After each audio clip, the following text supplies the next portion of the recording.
Hello everyone, my name is Ashley, also known as Ashley the Trainer. And so today we are actually going to be talking about yoga today. It's a very big topic, a lot of people enjoy practicing it, and so I actually have a special guest with me today who is a real life yogi, and she may or may not also be my sister. And so I'm going to let her introduce herself, and then we're going to get right into this whole concept of yoga and developing a yoga practice. Hello, thank you for having me on. My name is Lakika. Some of you may know me as Shay, last name Scott. And I don't know about being a yogi. I am working toward that. However, I will share what I currently do. I work for the state of Tennessee. I'm a compliance manager. So I do that by day. Okay. However, I have other ventures outside of work, outside of yoga. I'm also an artist, paint party instructor, and I do some chalk art. So I'm a creative outside of but I do have a corporate job, and also I practice yoga. Yes, and so I don't know if you guys are paying attention, but it's very important to understand that she said she works a traditional 9-to-5. And she practices self-care via yoga. Yes. So it's not like she's just like a hippie and hanging out and has all this time. So she's also going to share how she makes all that work in terms of scheduling. And so one of the first things I want to share is, like I said, she is my sister. So when I first started personal training some years ago, I was just so excited about everything fitness, and I wanted to teach someone some yoga stuff, some yoga poses that I had just learned. And so she was my guinea pig. And so I actually I purchased this Fit Deck yoga stack, and I was teaching her how to do the poses. And so the interesting part about that is, probably some months ago, she asked me to see my Fit Deck yoga card stack. And I said no, because I was going to do a Facebook Live group, and I was like, I'll probably need it, because I know she don't always return stuff when she's supposed to. And so I said no, but I'm glad I did, because that kind of propelled her to go start her own practice and to sign up for some different programs and really develop her own practice. And so that's what we're going to be talking about today. If you've ever been interested in yoga, she's kind of going to give us some foundational information in this interview of how to get started with that. So let's go ahead and jump right into this interview. And so tell us kind of tell us your history of your fitness journey. So before yoga, what were you doing as far as fitness? Okay, I've tried everything. So if you're watching this and you're like, I have no clue what it is to do, like I don't know what's for me, or if you're just following trends, because we have a lot of trends going on. So I've done all of those things. So I've run 5Ks. So running has been a part of my workout plan. But I've also did home self workout plans. I've also tried swimming consistently. I did that for a while. Exercise class in a group setting. So I've tried that as well. So you name it. I mean, cardio, home. I've tried everything. And at one point, I was a personal trainer too. I was making her go to the gym. I was her accountability partner. She was. So you've literally done it all. So how did we get to this place of, I'm going to actually pursue yoga? Well, I think with growth in your personal fitness, you have to know what your personal fitness, your body, your life is your journey. So this is what I tell people. I had to find what works for me.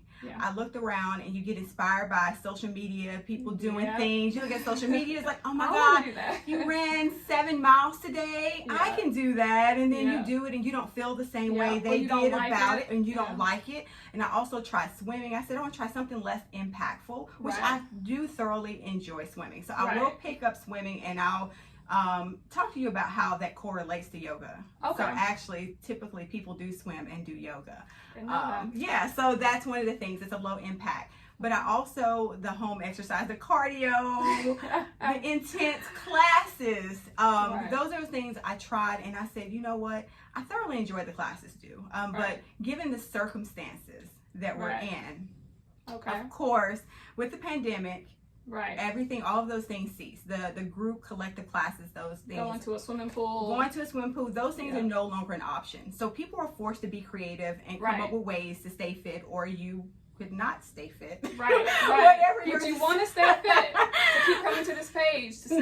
got ideas for you. So you have options. So what I did was, when the pandemic started, I said, I need to do something. And I was a part of a group exercise class prior to this. Okay. And I have dabbled in yoga as she advised. I did have the Fitbit, the deck, and I tried that. And it was good, but I didn't have any direction. Right. I didn't know what to do. I was just doing poses. It's not a flow. You're literally just doing pose after pose after pose. I use it with my personal training clients. And so it's just like a foundational, learn the names, learn the general idea. It's not very detailed. And if you know me, I do like history. I need to know the history behind some things. I need to know why I'm doing. I had to do some research.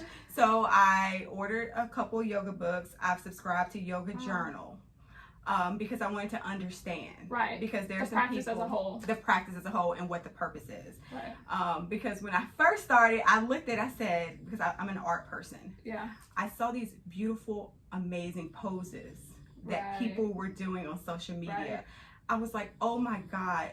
I was just fascinated that somebody's body could do that. And I was like, can my body do that? So ultimately I subscribed to an online yoga class. There's a program, and it's an amazing program. I don't know if I should. Yeah, no, go ahead and give us some ALO Moves, ALO Moves, and it's literally only $20 a month, and they have amazing instructors for every single level. Wow. For everyone. If you want to, whatever, if you're a fitness, or if you're wanting to do yoga, or if you are want to learn breathing sequences, if it's more meditative, they have that as well. And they have levels, and then they have levels of intensity. So it's like they have beginner, intermediate, so you kind of have all your options. You have all of your options. One place. They're pre-recorded, so that's amazing. You can do it anytime you like. On your own schedule. Your own schedule. So I knew with the pandemic, I needed to develop a schedule. And if you know anything about me, it's really difficult for me to stick to something because I like to try new things. Right.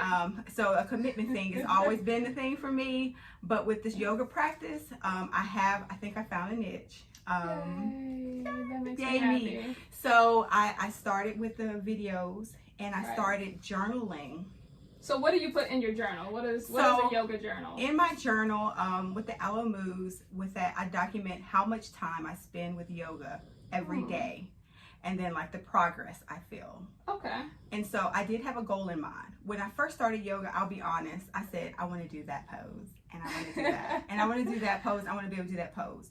But the more I've been practicing yoga, it's been more about the mindfulness, the practice as a whole. But you get the results. Right. So when you say results, what are results? That's what I was about to say. So you have different goals. I do it also for stress relief. And I do it for strength and conditioning. That's good. So the strength and conditioning portion, people say, it's just yoga. They're not sure that it's actual workout. Well, let me tell you, yoga is a very intense workout. It is. I literally done a 20-minute yoga workout with her the other day, and my arms were aching the next day, and I was like, you would have thought I went and maxed out at bench press the way we were doing those poses. So like she said, it is definitely a full body workout. Yes. And then if you're going through a fast flow, it even turns into a little bit of cardio for you too. So that's a misconception, is that people think, oh, yoga doesn't do anything, it's just about breathing. Incorrect, because if you can see her arms right now, this is from yoga. This is from yoga. So you're trying to get a little tone, you need to develop a yoga practice. Yes. This is true. And so, so you're saying the benefits is being able to, over time, do the poses you want to do. Yes. Stress relief, and then it just really helps you get more tone and build your strength as well. Yes, and as females, it helps you, it creates awareness and love in your body. Wow, that's self-confidence. Good. That is good. Okay, so what I've learned was, the more I practice yoga, I get up in the morning, I love to be barefooted now. Okay. But I'm more mindful, because the practice they teach you, they say listen to your body, because not every day you're going to feel like a certain practice or a certain flow, and it teaches you to listen to your body. So it starts inside, but once you develop that inside confidence, you're like you're listening and you hear your body, you start paying more attention, and you care about how you look, and it's not trying to be thin. Wow, you appreciate, that we all look different, because I have seen some amazingly beautiful yoga. They all different sizes, and they've developed the same strength and conditioning, but they don't all look alike. So it's deceiving to look at someone and not to think they're in shape. So that's the one thing I love about yoga, is that it is like, it's so it's a community of different shapes, sizes, races. It's all different types of people. So I did learn that portion. I was like, so it helped me really love my body and the curves that I have and all those different things. So that was pretty, like, that was the thing I didn't expect. Right, and I think that's something to that, because it's about developing your practice. So it doesn't matter how big or how small you are. If you put in the commitment to learn the practice and to learn the poses, you can do them. And so it's not always like that with other types of exercise. It's like, oh, if you're bigger, you might not want to run because it's going to be bad on your joints. But yoga is across the board. Anybody could do it. So we're breaking those misconceptions that, oh, only skinny people or only certain races of people do yoga. Anybody could do yoga. And you hear all her benefits of her doing yoga. And so it's definitely something that I think we all should try to at least try once. To participate. And she gave us a good resource, and I'll link that in this video where you can sign up for that. I guess also you've kind of answered most of my questions, but what would you say, how often do you do yoga each week? Okay, so this is the thing. When I first started, I didn't know. So I just went with the videos, and they were typically about 25 to 30 minutes a day. With pretty intense, because I was trying to learn poses. And I found myself, that's another thing about it, you learn how to listen to your body. I started realizing that my body wasn't ready. So that's another thing. You have to be extremely careful. Self-aware. Be self-aware about, sometimes, because you have different flexibility. We all can't do everything yet. But there are goals you can set, and sometimes you may never arrive there. But in yoga, there's so many other things you can do. So your body type can kind of be specialized to what you want to do. So there's something for everybody in yoga, is basically what she's saying. Which brings me to the different poses, because there are some poses I love to watch people do, and I'm like, it's amazing that they hold their foot up behind their head. I'm not there yet. Not there yet, but I will tell you a couple of things I love. I love the vinyasa, which it has a flow. Vinyasa has a flow, and I'm learning through the practice how to develop my own flow. So I'm trying to develop something like that. So I do yoga now. I started off 30 minutes, which is intense, and I was sore a lot. But I was willing to commit because I wanted the results. I wanted the arms. I want the abs. So it's a different, because I have a different goal. But I've learned that literally 15 minutes is suffice. They recommend 15 minutes of yoga. Are you doing that multiple times a week, or? I do it once a day. So yes, every morning I get up. That's the first thing I do. It's part of my meditative practice. Again, it's important for you to develop a schedule, because I get up, I have a schedule I do with me being at home all day. I work from home as well, but I do yoga first thing in the morning, and I spend about 15 minutes a day. I do have a rest day. So, and it does switch up depending on how I feel. I listen to myself. I'll set up for yoga, and then my body will say, nope.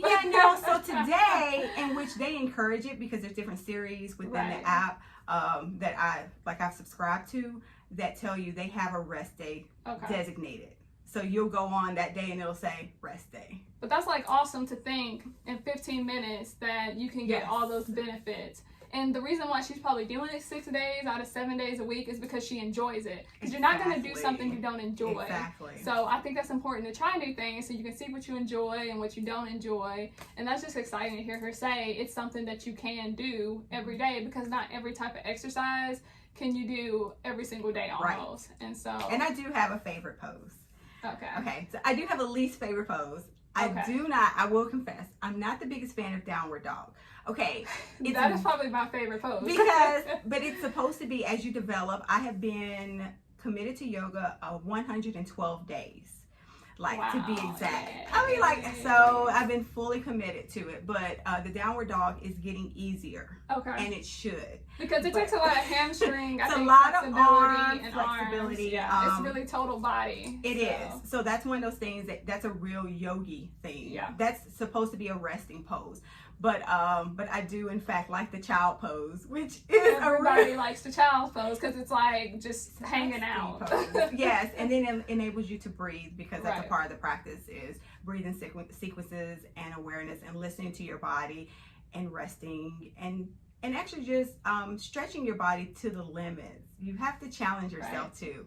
I mean, you have to have a lot of self-discipline. So people don't know that about yoga as well. But that's in everything. If you run a 5K, if you run a marathon, you got to be committed. If you go to the gym every single day for 2 months, it's a commitment and it's self-discipline. So this is no exception. So what was your favorite pose? Was it child's pose? It's child pose. And your least favorite is downward facing dog. It's the downward facing dog as it stands. Wow. Okay. But I do like kind of like the tree pose because there's like you standing. Yeah. I love the way that looks.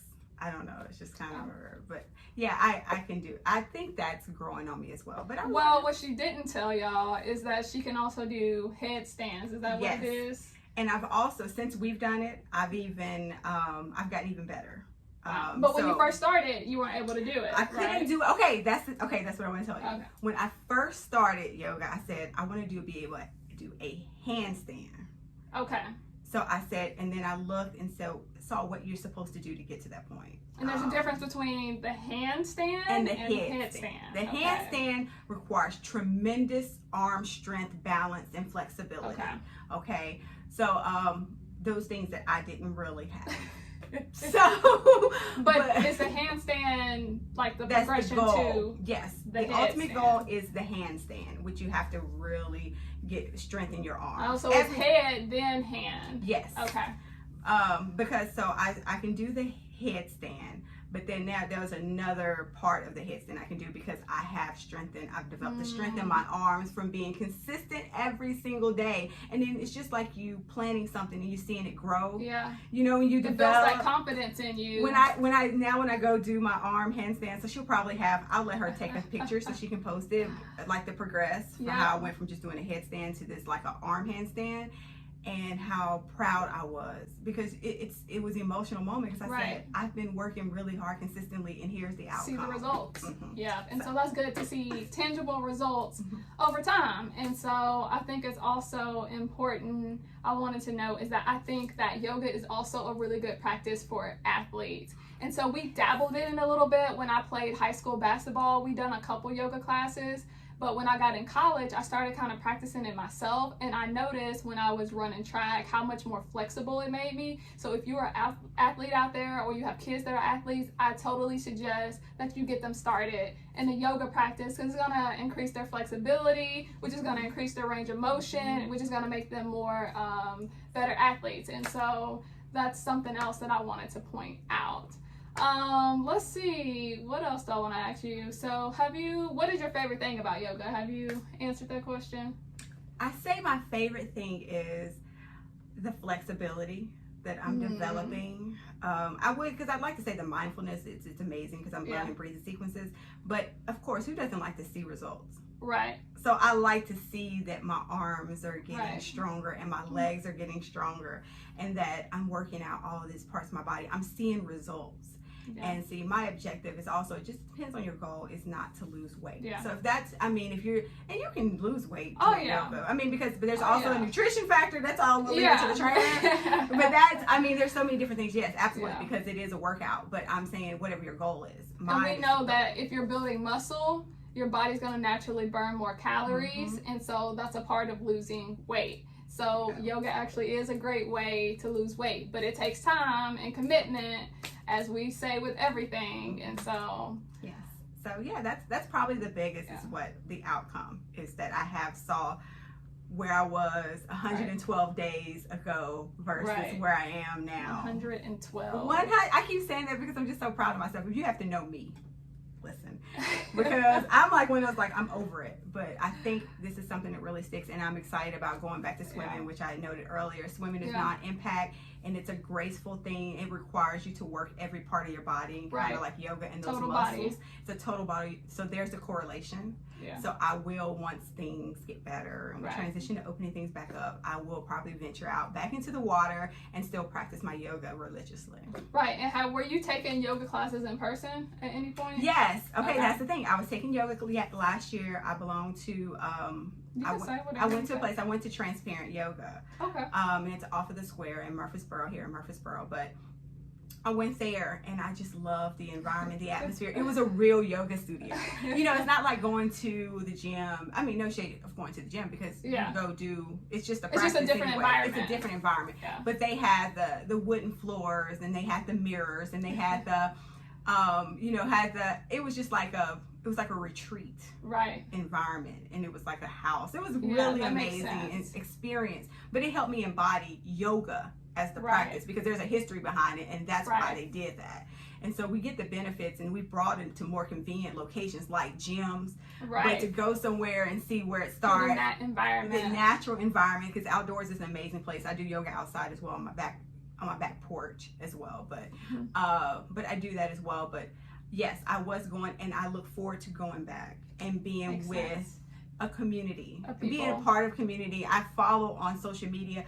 I follow so many people that inspire me in my practice. So that's another thing. You have to surround yourself with those things. So now those are the things I love to do now with yoga. So I follow people, and then I see what they're doing, their progress, and not just people who've arrived.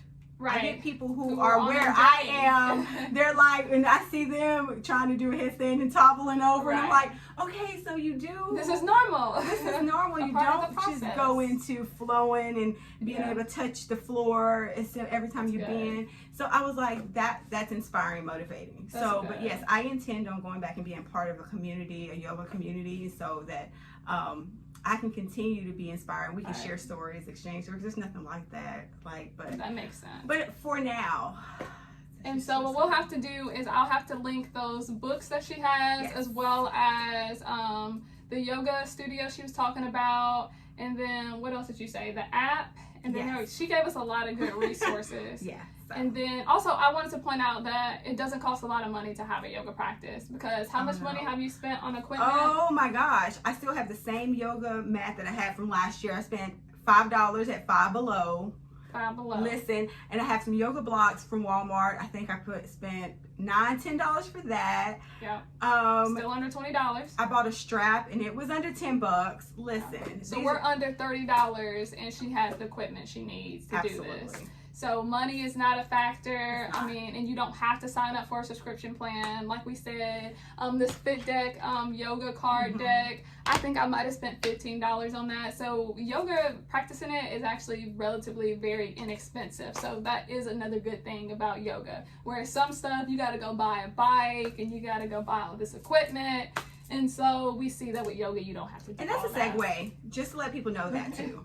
Okay, so people were like, okay, I do yoga. Can I do other things?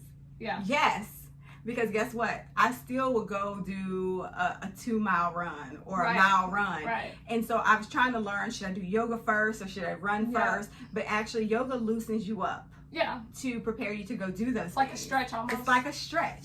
So I found that when I done yoga and then I went outdoors to do a mile run. It makes it easier, probably. It was easier and I felt better. So you can still do those other things. I mean, 'cause especially if you're all about getting results, you want that summer body. It's like, yes, yoga first, because you can do yoga for different reasons. Like I said, everybody doesn't do it for the same reason. If it's not, it may be your stress relief. To get your day started before you go work out.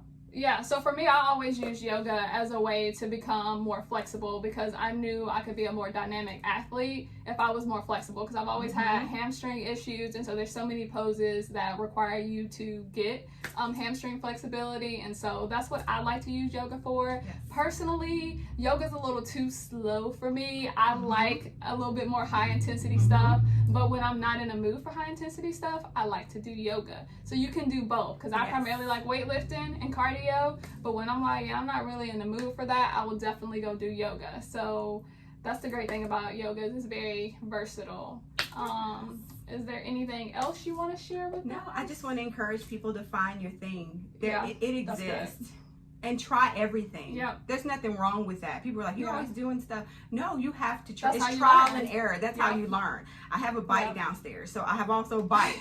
You know, I've done so many different things, and you can enjoy those things in moderation still. And then if you have friends, you can bring them along. That's the real thing too, is you want to inspire and encourage other people to do this as well. Because which is why we're doing this for you right now. So. Our health is, I mean, like I said, just find out what your thing is. It may or may not be yoga, but I will tell you, I have tried everything. So if you've tried everything and you haven't tried yoga, guess what? Just check it out. Try it. Yeah, don't let the stigmas or what people have to say influence you at all. Try it out. It's about your health and your well-being, and nobody else can obtain that except for you. You have to do that for yourself. Yes. And so if you haven't saw my last video where I talk about my top 5 fitness apps, go look at that, because there's actually 3 of those 5 apps that have really great yoga classes on there. And so I'll link that up above for you, and you can go check that out. But thank you, Shay, for doing this little interview for us. She's our personal yogi. And so, yeah, I forgot to say it. I think you should probably do a yoga workout video for us in the future. I think that should be part 2. We'll have her do a little yoga tutorial or something. I think we should. I think she just committed to it. Wow. So, yeah, that was a yes. She didn't say no. So y'all can be on the lookout for that in the future. Maybe not my next video, but in the future. Yeah, so she'll be our personal yogi to help us through.